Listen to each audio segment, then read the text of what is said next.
So today we're going to learn how to insert a hand drawing into SolidWorks so we can draw over it. The first step is to open a sketch on a plane and draw a bounding box to help visualize our solid flow form.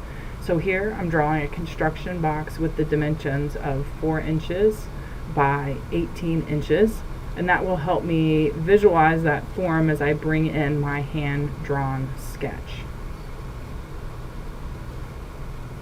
Now I'm going to use the Tools menu, Sketch Tools, and Sketch Picture to insert a hand-drawn sketch from my desktop. And when that picture comes in, you can see it comes in really large, and so it's nice to have that construction box so that I can size it appropriately. Now I'm just scaling it down. I'm pulling it into shape so that that hand-drawn form falls within my construction box, and I'm kind of getting it closest to its bounding limits.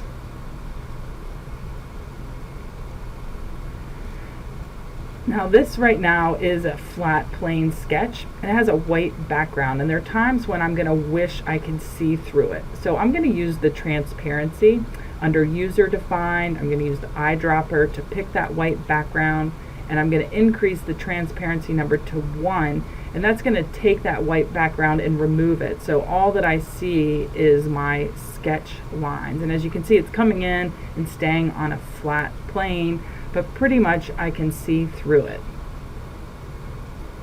So I'm going to save that sketch, and now I'm going to put a sketch on the other plane, on what's going to be the front plane of this object. So I'm going to start a new sketch on the front plane, and the same thing, I'm going to build a bounding box so that I can better visualize what the object is going to be. And I'll go ahead and dimension that object at 4 by 18.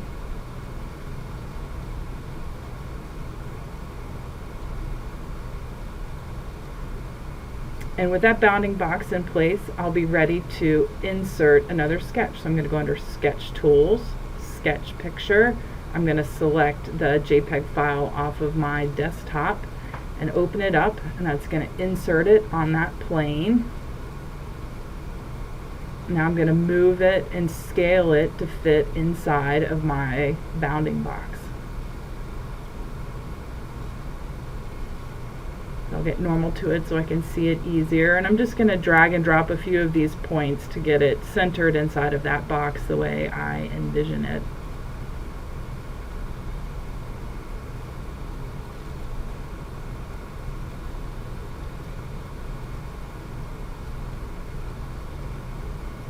And again, once this gets placed, I'm going to use the eyedropper tool to select the background and change the transparency. So I'm going to increase that number to 1. It's going to completely remove the background, and now I can see through this one as well.